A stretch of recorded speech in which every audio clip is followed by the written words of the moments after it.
तो P expansion ही एक ऐसा चीज़ है जिससे बड़ा पैसा भी बनता है मार्केट में, और उसी के इन्वर्स होने से, पी कॉन्ट्रैक्शन होने से बड़ा पैसा भी जाता है मार्केट में।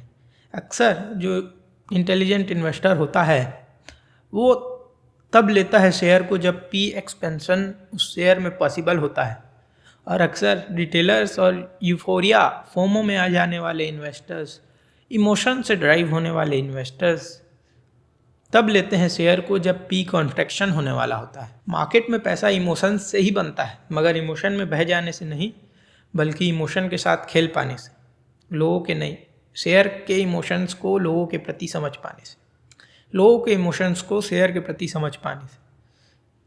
मतलब ऐसा कि ये शेयर कुछ ऐसा है जिसको मीडिया में बहुत ज़्यादा कवर मिलने वाला है। ये शेयर रिटेल फेवरेट टॉपिक का है, जैसे डिफेंस का है, और डिफेंस में आने वाले समय में बूम हो सकता है। या फिर ये शेयर एक स्टार्टअप है और जिसको मैं अभी ले रहा हूँ, तो आने वाले 5 सालों में इसको भी रिटेलर्स बहुत पसंद करेंगे। ये इमोशन को समझ पाने से ज़्यादा पैसा बनता है, रेदर उसको समझ पाने से जो है अर्निंग ग्रोथ, या फिर क्वांटिटेटिव एनालिसिस से जो होता है आरओसी का, और अर्निंग ग्रोथ आएगा 5 साल तक, उसका डीसी बना रहे हैं, और इतना का पी है, 15% का ग्रोथ है तो 15% का पी है, कैश फ्लो है, सब है। इससे अगर इतना मैथ्स लगाने से पैसा बनता तो कंप्यूटर लगा लगा कर इन्वेस्टिंग करते रहते, और बिना कंप्यूटर और मैथ्स वाले लोग पैसा नहीं बना पाते। जबकि मैथ्स वाले इन्वेस्टर इंडेक्स तक ही रह पाते हैं, इंडेक्स से 10% ज़्यादा का ही अल्फा जनरेट कर पाते हैं। मगर वो इन्वेस्टर्स जो इमोशन से इन्वेस्ट नहीं करते, बल्कि इमोशन को समझ कर इन्वेस्ट करते हैं, देख पाते हैं अपने इमोशन को और सामने वाले के इमोशन को भी, जो शेयर को लेकर लाएगा, शेयर के ऊपर उसका आएगा उसको, तो वो बड़ा पैसा बना पाते हैं। शेयर बिना अर्निंग इंक्रीज के भी बढ़ सकता है, सिर्फ और सिर्फ इमोशन से, सिर्फ और सिर्फ न्यूज़ से, फोमो से और पागलपन से, जिसे इंग्लिश में कहते हैं यूफोरिया और मेनिया, जो आता है बुल रन में। कहाँ से आता है? फ्री लिक्विडिटी से आता है। और वो कहाँ से आता है? गवर्नमेंट फ्री में लोन बांट रही होती है लगभग, या बहुत कम इंटरेस्ट रेट में लोन बांट रही होती है, तो आ जाता है। फ्री में नोट छाप रही होती है मतलब, और सबके पास नोट होता है तो क्या होता है फिर? सब मार्केट में पैसा लगाते हैं, और जो चीज़ 10 के पी में होना था वो 70 के पी में, 100 के पी में होता है। और फिर क्या होता है? ये लिक्विडिटी अचानक से रुक जाती है, इनफ्लो ऑफ कैश अचानक से रुक जाता है किसी कारण से, जिसे बोलते हैं स्टार्ट ऑफ रिसेशन। फिर रेट कट नहीं होता, रेट बढ़ने लगता है, लिक्विडिटी रुक जाती है। उसके बाद कैस्केडिंग इम्पैक्ट में लोग अपना शेयर बेचना चालू करते हैं, और जैसे चढ़ा था वैसे गिरना भी चालू होता है। वहाँ से पी कॉन्ट्रैक्शन का गेम चालू होता है। आप बुल रन और बियर रन का साइकिल पढ़ेंगे तो अच्छे से पता चलेगा, जिस पर हम कभी बात करेंगे, जिसका एक परफेक्ट एग्जाम्पल है पी एक्सपेंशन और पी कॉन्ट्रैक्शन का, वाली रिन्यूएबल। ये स्टॉक रिटेल फेवरेट स्टॉक हो पाया, अर्निंग भी थी इस स्टॉक में, हवा में नहीं चल रही थी। मगर साथ ही में आप अगर ये उसके शेयर प्राइस का चार्ट है कुछ ऐसा, और ये उसके प्राइस टू अर्निंग रेशियो का चार्ट है, और यहाँ पे आप देखेंगे कि नॉर्मल पी जो कंपनी ग्रोथ कर रही थी उससे भी कम में थी, 40 के पी में, और कंपनी ग्रोथ कर रही थी 160% में। और फिर तब तक ग्रोथ करते सेम पी में रहते हुए भी, क्योंकि ईपीएस बढ़ता है तो मार्केट प्राइस भी बढ़ता है, बढ़ते बढ़ते वाली रिन्यूएबल जो अभी भी 10,000 करोड़ की है, तब कुछ 500 करोड़ की रही होगी, 500,000 करोड़ की, वो बढ़ते बढ़ते 2,000 करोड़, ऐसा करके जब स्मॉल कैप के श्रेणी में आई, फंड म्यूचुअल फंड्स वाले इन्वेस्टर्स और बड़े इन्वेस्टर्स, और ये एसएमई कैटेगरी से हटी होगी तो इसका लॉट साइजिंग भी हटा होगा, तो रिटेलर्स सब इसमें धड़ाम कर कर घुसे, और भी जो खेल पहले से चलता ही आ रहा था रिन्यूएबल का, उसको और फैलाया गया और पागलपन आया, यूफोरिया आया। ग्रोथ तो यहाँ पे भी था मगर पागलपन नहीं था। और हमेशा ऐसा होता है, हमेशा एक ही उदाहरण नहीं है। बुल रन के आखिरी लेग में, आखिरी leg of the bull run में प्राइस टू अर्निंग रेशियो बहुत ज़्यादा बढ़ता है नॉर्मल से, और फिर अगर ख़त्म होना होता है तो एक ऐसा ही पीक बनता है, और इस पीक को वो बाउंस बैक में काट नहीं पाता जो यहाँ पे आप देख रहे हैं, और इसके नीचे जाते ही वो फिर ख़त्म, बुल रन ख़त्म, ऐसा होता है। तो यहाँ पे भी वही हुआ। आखिरी leg of the bull run में 40 से पी 280 हो गया, यानी 7 टाइम्स तो सिर्फ पी एक्सपेंशन में ही पैसा बन गया। अब चार्ट देखेंगे तो कुछ ऐसा, यहाँ पे से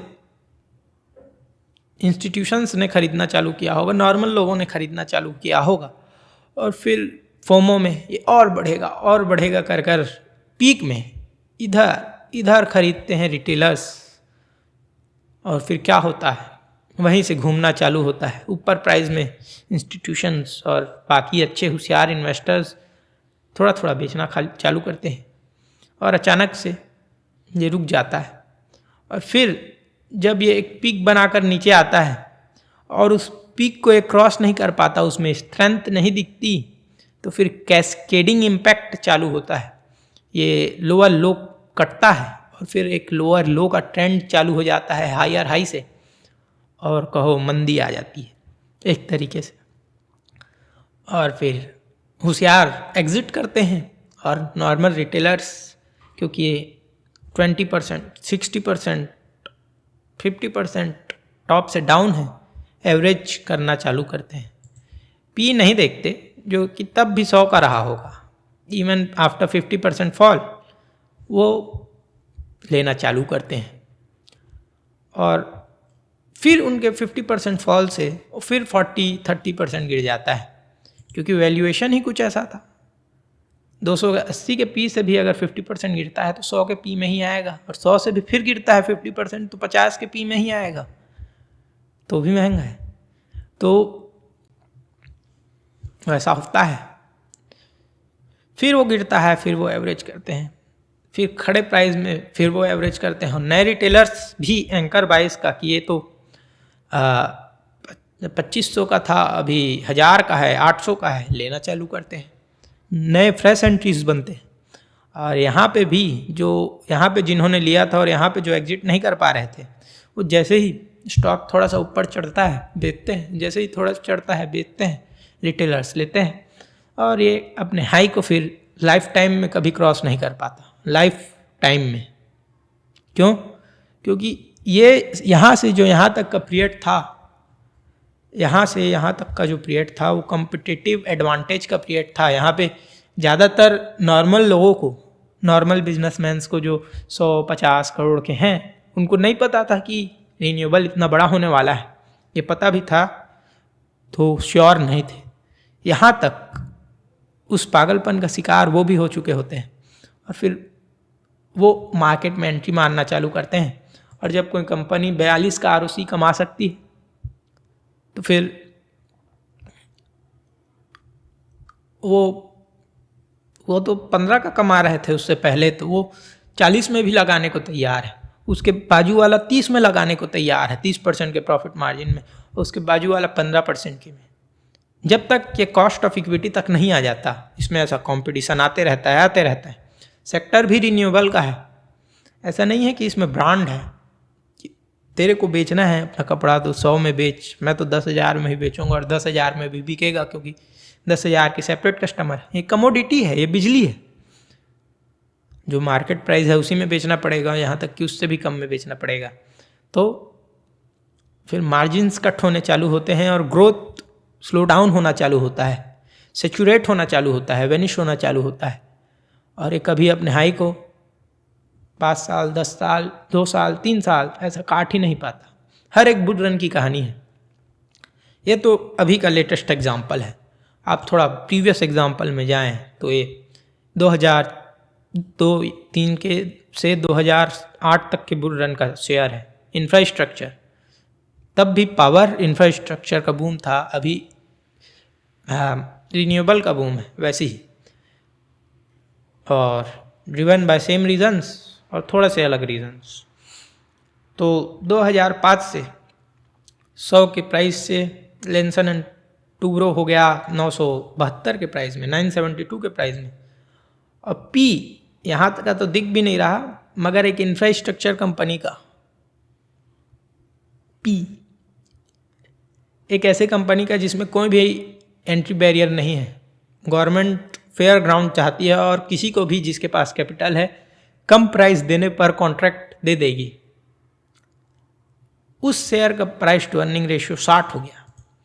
और अर्निंग्स भी बढ़े होंगे, मगर पी अर्निंग से ज़्यादा बढ़ता है, शेयर प्राइस उससे भी ज़्यादा। और फिर क्या, 2008 का मंदी आया, फिर ये शेयर गिरना चालू हुआ और 2008 से लगभग 1.5-2 साल तक गिरता रहा। रिटेलर्स ये सोचकर उसमें एवरेज करते ही रहे होंगे कि ये तो कभी 900 में था, आज 200 में है, आज 500 में है, और कितना नीचे जाएगा, और नीचे जाता है। जैसे प्राइस हमेशा ऊपर जा सकता है, वैसे नीचे और नीचे जा सकता है। 500 से फिर 250, फिर 250 से फिर 125 से फिर 75, फिर उससे 30, फिर 30 का 50, वैसे ही अनलिमिटेड चलता है। खैर ये एक अच्छी कंपनी थी तो इसमें अनलिमिटेड कैस्केडिंग इम्पैक्ट और फ्री फॉल नहीं आया, मगर इसके जैसे और भी कितने, यूनिटेक एक कंपनी थी जो इससे ज़्यादा बढ़ी है, और ख़राब कंपनियां ज़्यादा ही बढ़ती हैं, और लगभग 99% गिरकर डीलिस्ट ही हो गई। 100x एक इंफ्रास्ट्रक्चर कंपनी हो गई थी। कैश कहाँ से लाएगी, आरओई कहाँ से जनरेट करेगी, नहीं पता, मगर बढ़ गई थी। तो बुल मार्केट में कुछ नहीं देखा जाता, सिर्फ इमोशन, और बढ़ी तो घोटालेबाज भी थी थोड़ी बहुत, तो हो ही गई डीलिस्ट। अब जो पॉइंट था कि उस बॉटम में यहाँ पे भी किसी ने एवरेज किया होगा, यहाँ पे भी किसी लोगों ने एवरेज किया होगा, और उसके बाद 2007 का पीक कटा कब, 2020 के फॉल के बाद 2021 में 13 साल तक वो पीक क्रॉस ही नहीं हुआ। इतना महंगा हो चुकी थी वो कंपनी। 60 का पी मतलब 60 साल लगेंगे कमाने में, ऐसा टाइप से। तो 13 साल बाद जाके वो पीक कटा, 13-14 साल बाद, तब तक लगभग क्रॉस ही नहीं किया ढंग से। पावर ऑफ बुल मार्केट, 5 साल में उतना रिटर्न दे दिया जितना उसको 14 साल में देना था। और लोग 5 साल के स्टार्टिंग में नहीं रहते, 6वें साल या 5वें साल के एंडिंग में रहते हैं लगभग, जब वहाँ से फॉल आना चालू होता है। और वो 5वां साल ही मेन साल होता है जिसमें शेयर का प्राइस टू अर्निंग रेशियो और प्राइस सबसे ज़्यादा बढ़ता है, डबल ट्रिपल हो जाता है। एक और कहानी है इन्फोसिस की। 1996 में आया था, जो भी कुछ वारी जैसा ही ग्रोथ करता था, इसमें दिख नहीं रहा है।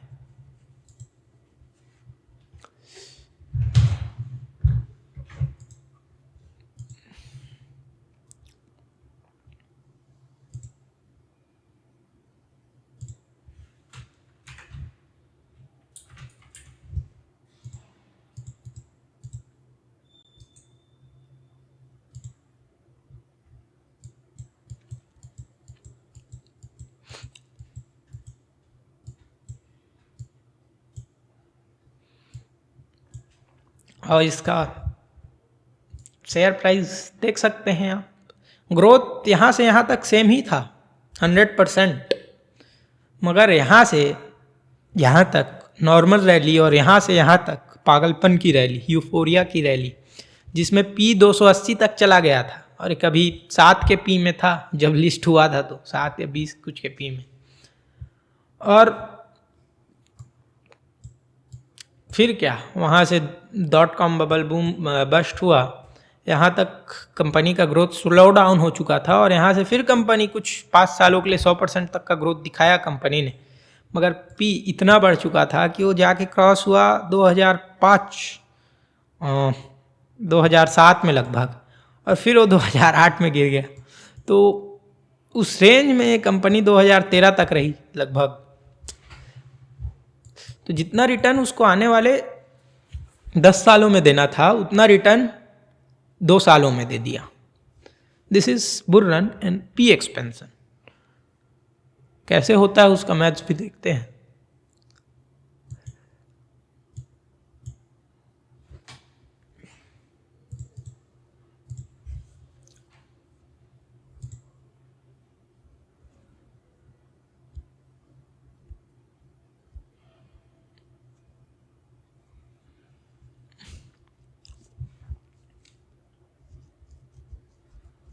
तो अभी अगर हम ज़रा उसका मैथ्स देखें कि ये पी एक्सपेंशन होता कैसे है, तो आइए देखते हैं।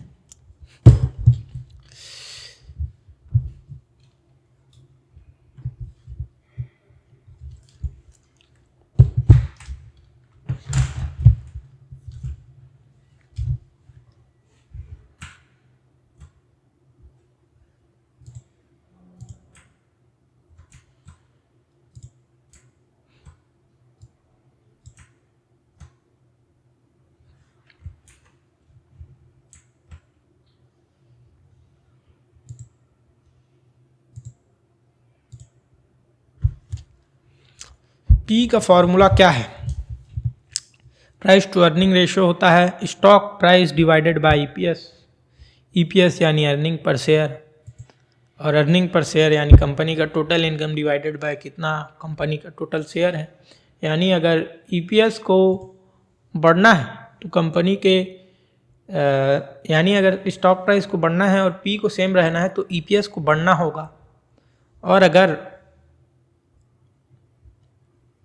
ईपीएस सेम रहेगा और स्टॉक प्राइस को बढ़ना है तो पी को बढ़ना होगा, और अगर पी बढ़ता है तो स्टॉक प्राइस बढ़ेगा और ईपीएस सेम रहेगा, और घटता है तो स्टॉक प्राइस घटेगा और ईपीएस सेम रहेगा, जो नॉर्मल डेज में होता है। एक कंपनी का अर्निंग ग्रोथ का चार्ट है, और ये मान लीजिए कि कोई कंपनी है जो लगभग 100% में ग्रोथ करती है ईयर ऑन ईयर। अब उसका तो चार्ट मिला नहीं, मगर ऐसे टाइप से 7, 12, 46, 75, 147, 241, ऐसा करके उसका अर्निंग बढ़ते जाता है।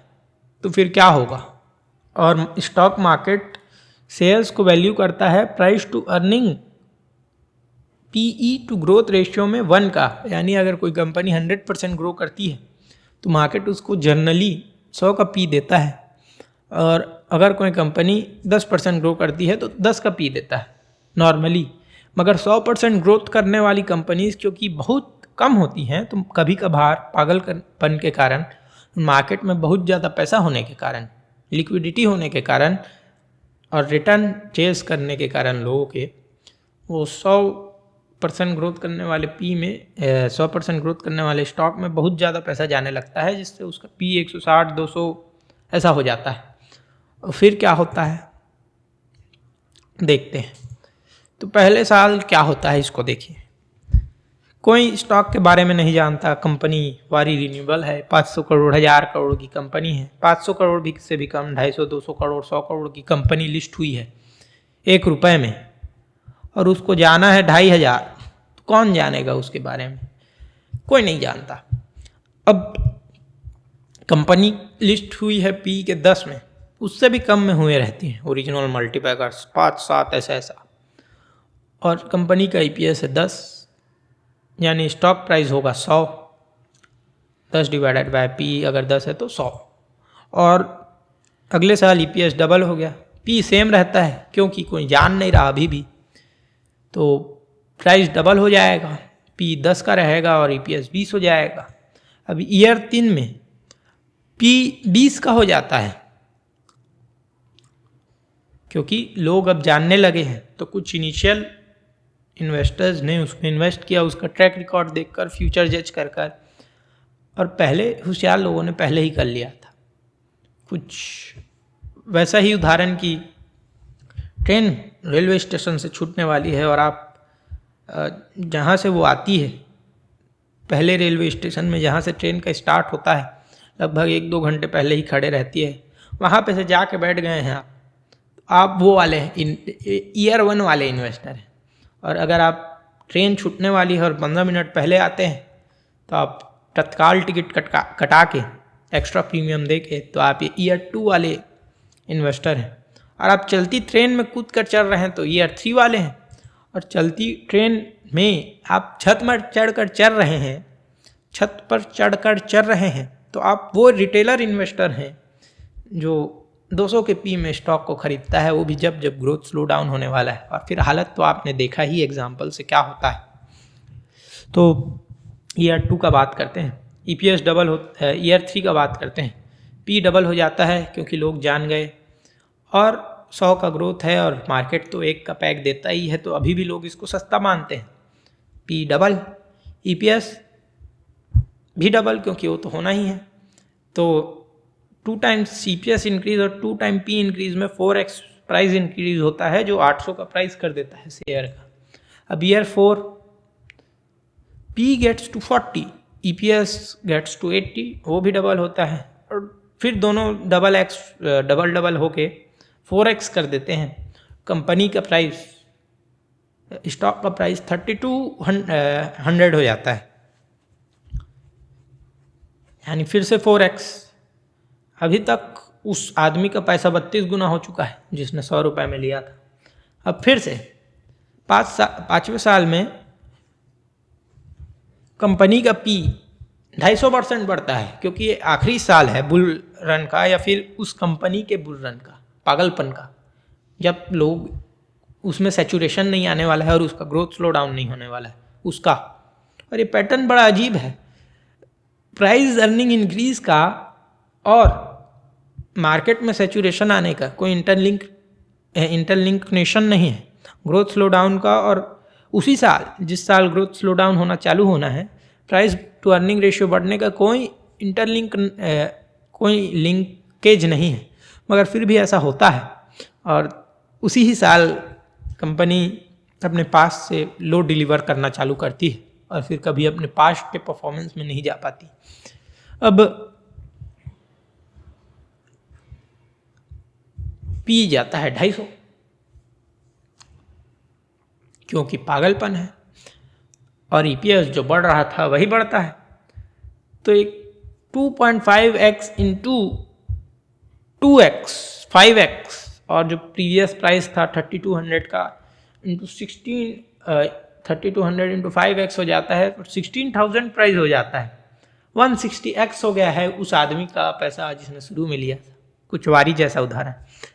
अब अगले साल क्या होता है, सैचुरेशन आता है, ग्रोथ स्लो डाउन हो जाता है, तो 50% P 100 से गिरकर 50 हो जाता है। 50 के P के कारण 50% P वैल्यूएशन गिराता है और सिर्फ 50% EPS बढ़ता है, तो करीबन 7.25% का डिक्रीज आता है शेयर प्राइस में, और शेयर प्राइस 12,000 का हो जाता है। और ऐसा ही होता है रियल लाइफ में, मगर इससे कई गुना ज़्यादा पागलपन के साथ, जहाँ पे शेयर 1 रुपये 3 रुपये ऐसा होता है और जाता सीधा 2,500 है, और आता सीधा 50% डाउन नहीं है, 25% डाउन नहीं है, 80% डाउन है। वो भी तब जब फंडामेंटल बिल्कुल बराबर है, और बढ़ता भी वैसा ही है।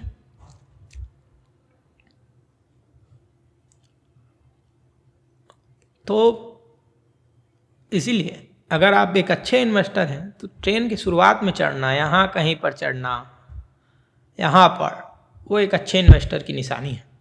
और यहाँ पर चढ़ना एक मोमेंटम इन्वेस्टर की निशानी है, और यहाँ पर चढ़ना एक रिटेलर की निशानी है, और यहाँ पर एवरेज करना भी एक रिटेलर की निशानी है। मैं तो तब था ही नहीं, मगर अभी मैं जब स्टॉक लेता हूँ तब इनिशियल वैल्यूएशन इस वैल्यूएशन में लेता हूँ, और एग्जिट करूँगा तब कोशिश रहेगा कि इस वैल्यूएशन में करूँ, मगर नहीं कर पाऊँगा क्योंकि it is impossible to predict high and lows. But एक टेक्निकल का पैटर्न होता है, जो होता है ऐसा ही कुछ एक पागलपन का पहाड़ और पागलपन का वैल्यूएशन, उसके बाद आप अलर्ट लगा देना, अलर्ट हो जाना। उसके बाद चार्ट देखना रहता है जिसमें ऐसा एक पीक बनता है और उस पीक में लगभग 30% का एक महीने में ही प्राइस डिक्रीज आ जाता है और 30% का ही लगभग एक महीने पहले प्राइस इंक्रीज रहता है। और फिर वो 30% के प्राइस डिक्रीज को एक बाउंस बैक मिलता है और कंपनी उसको स्टॉक उसको सस्टेन ही नहीं कर पाता। और वहाँ से जैसा ही वो पीक टूटता है, ख़त्म है भाई, ख़त्म है, बुल रन ख़त्म है स्टॉक का, ऐसा माना जाता है। हो सकता है घूम भी जाए अगर टेम्पररी मंदी थी तो, क्योंकि वो मार्केट करता ही रहता है। मगर अगर नहीं घूमा बाउंस बैक लेने के बाद जो यहाँ पे लिया और 1-2-3 दिन भी नहीं टिका तो ख़त्म है भाई, ख़त्म है। और फिर यहाँ से इसका एक लो टूटा, फिर बाउंस बैक किया, फिर इस लो को नहीं पकड़ पाया, फिर ये लो टूटा और टूट ही गया। तो 200 DMA में अगर एक बहुत एंशियस इन्वेस्टर होता तो यहाँ पे ही एग्जिट कर देता जहाँ पे ये लो टूटा, और एक पेशेंस वाला इन्वेस्टर होता तो ये 200 DMA के टूटने के साथ ये जो इसने अपना प्रीवियस पीक को टेस्ट किया, उसके बाद वापस यहाँ आया और कुछ दिन भी नहीं टिका और पीक और बॉटम इसका टूट गया ये वाला बड़े आसानी से, तो वो एग्जिट कर देता। और एवरेज तो बिल्कुल भी नहीं करता। सेम कहानी हर जगह की है, यहाँ पे भी वैसा ही पैटर्न मिलता है, एकदम एग्जैक्ट सेम। और एक अच्छा होशियार इन्वेस्टर यहाँ पे एग्जिट कर देता। इतना बड़ा पीक छूट ही जाता है क्योंकि वो पागलपन का पीक है, वो बहुत बहुत बहुत कम लोगों को मिल पाता है।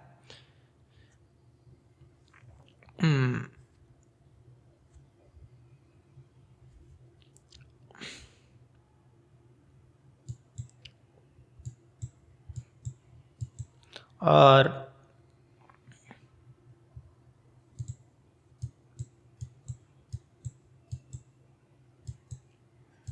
यहाँ तक कि सेंसेक्स में भी ये पैटर्न फॉलो होता है।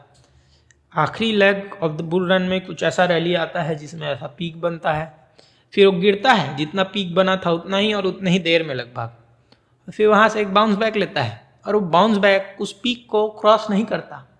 डाउ का सिंपल थ्योरी है, हायर हाई लोअर लो का, उस पीक को क्रॉस नहीं करता, जाता भी नहीं है वहाँ तक, छूता भी नहीं है, उसको हिम्मत भी नहीं होती, इतना मतलब बायर लोग के पास पैसा नहीं बचता कि उस छू पाए। वो आते हैं फिर मार्केट में कौन, मंदोड़िए बियर्स आते हैं, और फिर जो ये हुआ था वो ये होता है इन्वर्स पैटर्न, जितना बना था उतना जाता है और ये लो टूट जाता है, फिर वहाँ से डाउनफॉल चालू। ऐसा लगभग हर एक बुल रन वाले स्टॉक में होता है। ये कुछ जैसे वारी था चला रिन्यूएबल एनर्जी के कारण, अभी टाइम है न्यूक्लियर एनर्जी का, अभी नहीं है। आप ऐसा समझिए कि आप ट्रेन में यहाँ पे सवार हो रहे हैं, कुछ यहाँ पे अगर आप न्यूक्लियर एनर्जी के स्टॉक में सवार होते हैं तो चलने में उसको इतना समय है, और कुछ ऐसे ही वैल्यूएशन से वो चलेगा। तो अब कितने अच्छे से चल पाएगा कितना नहीं, वो गवर्नमेंट के फोकस के ऊपर है। मगर हम चाइना के कैपेसिटी से देखें तो आराम से 5 गुना कैपेसिटी होना चाहिए और 5 गुने कम समय के अंदर होना चाहिए। जितना समय लगा था प्रीवियस टाइम में उतना ही न्यूक्लियर कैपेसिटी बिल्ड करने के लिए। तो कंपनी का अर्निंग 10-25 गुना होना चाहिए, उतने ही स्पैन में जितना कंपनी ने 20-25 सालों में कमाया, 5 साल में 10 साल में कमाएगी तो 12 से 25 गुना अर्निंग होना चाहिए। और सेम पी रेशियो का तो सेम ही कहानी है, क्या होता है उसको, तो वैसा एक होना चाहिए और रिटेल फ्रेंजी आना चाहिए। तो अगर ये रिटेल फ्रेंजी वाला स्टॉक है, कोई फंडामेंटल वाला स्टॉक नहीं है, ये नहीं जो है न्यूक्लियर एनर्जी के स्टॉक्स, तो बेट भी वैसा ही होगा अगर आप करेंगे तो अपने पोर्टफोलियो का। छोटा मोटा सियोरिटी नहीं है क्योंकि, तो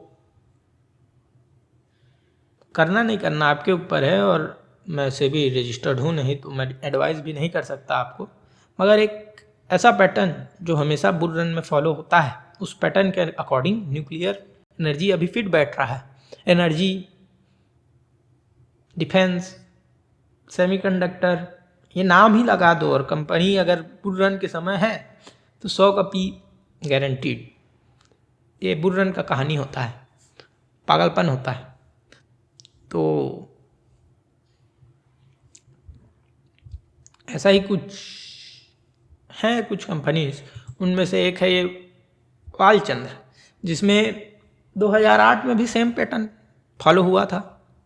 और ये 200 DMA और इसका पीक बनने के बाद वो टूटा, क्या टूटा, सपोर्ट टूटा, जो यू कर्वेचर में सपोर्ट बनता है। और ये जो जब हाई टेस्ट करने गया तो अपने हाई के पास भी नहीं पहुंच पाया। उसके बाद ये सपोर्ट और 200 DMA टूटने के बाद एग्जिट, और साथ ही में फिर कंपनी ने आज तक रिकवर नहीं किया है, आज तक, सोच सकते हो।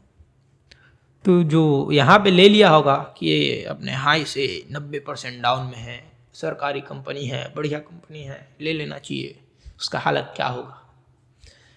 तो कभी बुल रन का प्रीवियस स्टॉक नहीं लेना चाहिए। और वैसा गिरा हुआ स्टॉक जो यू कर्वेचर का होता है, वैसा भी उस स्टॉक को भी नहीं लेना चाहिए, क्योंकि फिर उसको रिटर्न आने में उतना ही समय लगता है जितना आप उस यू कर्वेचर को ऐसा सीधा करके फैला देंगे। टेक्निकल एनालिसिस, वो मजाक था। तो कहानी तो लोगों को पहले से पता रहती है। अब अगर कोई मंत्रालय में बैठा है, सेक्रेटरी से उसका बात होता है, तो उसको तो सब पता रहेगा ही। तो कम बिना अर्निंग ग्रोथ के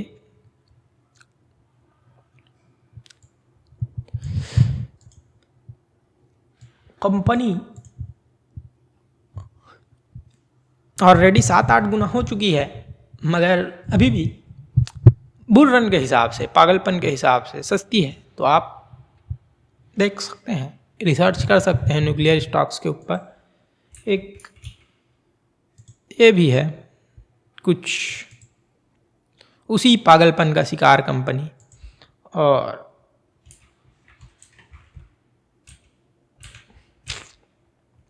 है तो न्यूक्लियर एनर्जी पर जब हम वीडियो लाएंगे तो डिटेल में बात करेंगे, कौन सी कंपनी कितनी बेनिफिशियल होगी और क्या है टेक्निकल और क्या है फंडामेंटल और ये सब। मगर वो एक और उदाहरण था होने वाले पी एक्सपेंशन का, पागलपन का। और ऐसा ही मार्केट चलता है, पी 12 गुना 25 गुना ज़्यादा हो जाता है जितना उसका अर्निंग है उससे। मतलब कंपनी अगर 200-400 साल तक लगातार मेहनत करते रहेगी, वो भी एक बंधुआ मजदूर के जैसे, तब जाकर जब उस पैसे को कमा पाएगी, उतना पी चले जाता है। और फिर उतना ही साल रुकता भी है, 10 साल 15 साल, जब तक उस पी को रिकवर कर पाए, depending on the quality of the company. ये फिर 2020 का बुल रन था, इसमें पीक कटा नहीं कटा। फिर ये क्योंकि हाई क्वालिटी कंपनी है, ये कभी वर्टिकली ऐसे डाउन नहीं जाएगी अपने पी रेशियो को एडजस्ट करते हुए वापस से 20 के पी में। ये वहीं उसी रेंज में पी के रहेगी जब तक, उसी रेंज में प्राइस के रहेगी जब तक पी रेशियो कम नहीं हो जाता अर्निंग के बढ़ते बढ़ते। जैसे ही कम होता है 20 के पी में वापस आता है, फिर स्टॉक बाउंस बैक। ऐसा हाई क्वालिटी कंपनीज करती हैं। और लो क्वालिटी कंपनीज यहाँ तक 3 साल कोई रिटर्न नहीं, वहाँ से 3 साल डबल ट्रिपल, फिर 3 साल 4 साल कोई रिटर्न नहीं, वहाँ से फिर डबल ट्रिपल, जब तक पी रीरेटिंग होता है फिर बढ़ता है, फिर बहुत ज़्यादा बढ़ जाता है, फिर रीरेटिंग होता है, फिर बढ़ता है। हाई क्वालिटी कंपनीज का पैटर्न है। और लो क्वालिटी कंपनीज का पैटर्न है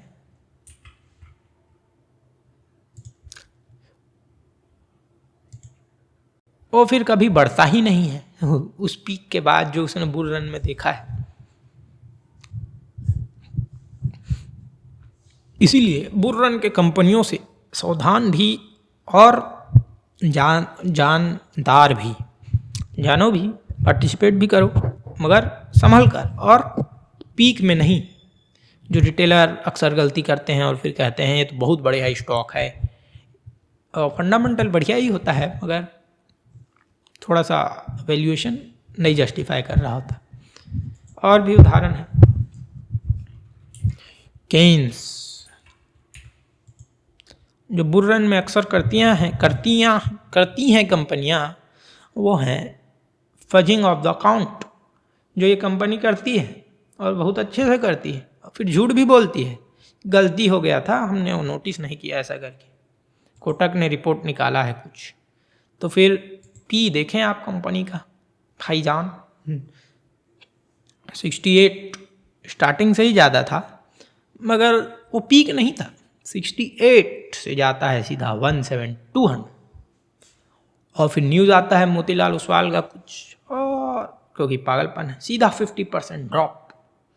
फिर लोग एवरेज करते हैं, फिर स्टॉक ऊपर जाता है 50% अप उनके एवरेज प्राइस से, मगर वहाँ से अभी भी 25% डाउन, जो पीक में खरीद रहे थे उस पैटर्न में, ऑल टाइम हाई वाले। और वहाँ से फिर एक न्यूज़ आता है कि ये घोटालेबाज कंपनी है, और फिर कुछ ब्रोकर का रिपोर्ट आता है, और कंपनी है ही वैसी, उतनी अच्छी नहीं है।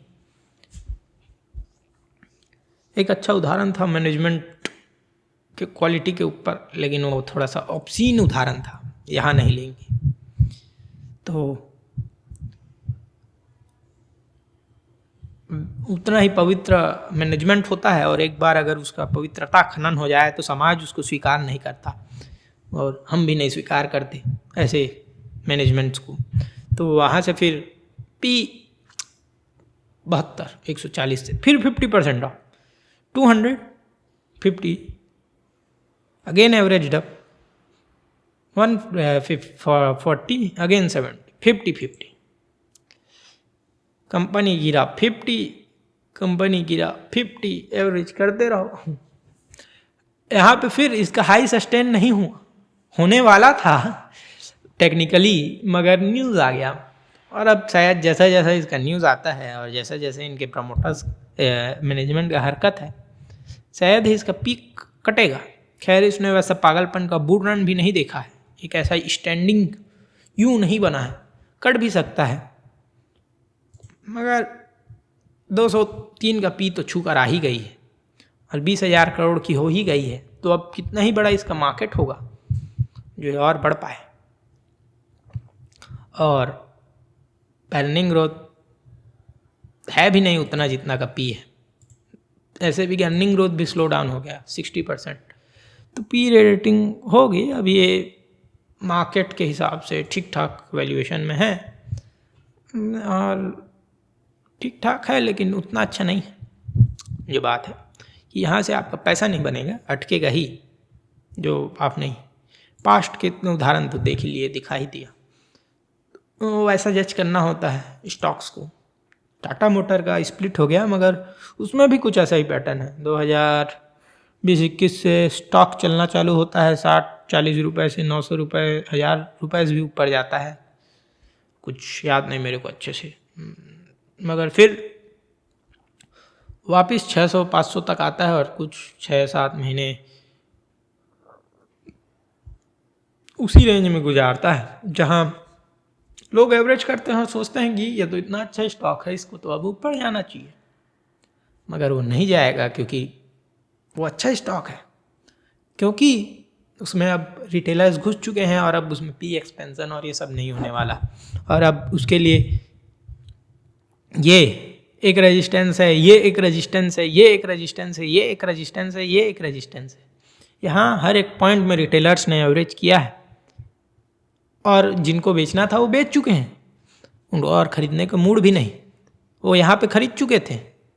तो वेरी हार्ड दैट ये अपने पीक को क्रॉस करे, और वैसा ही ज़्यादातर स्टॉक्स के साथ है, बहुत समय लगता है। और हाई क्वालिटी है तो बच भी जाओ, ज़्यादातर तो डीलिस्ट ही हो जाती हैं ऐसा है, इस पागलपन के साथ बुल मार्केट चलता है।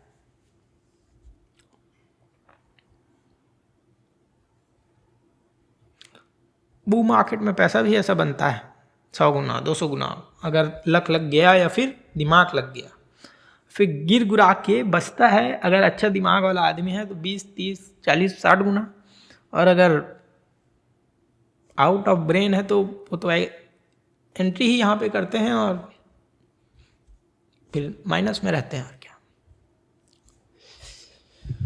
Simple, very simple. तो बस फिर एंड करते हैं वीडियो को और अगर न्यूक्लियर वाला वीडियो आ चुका है तो चेकआउट करें का।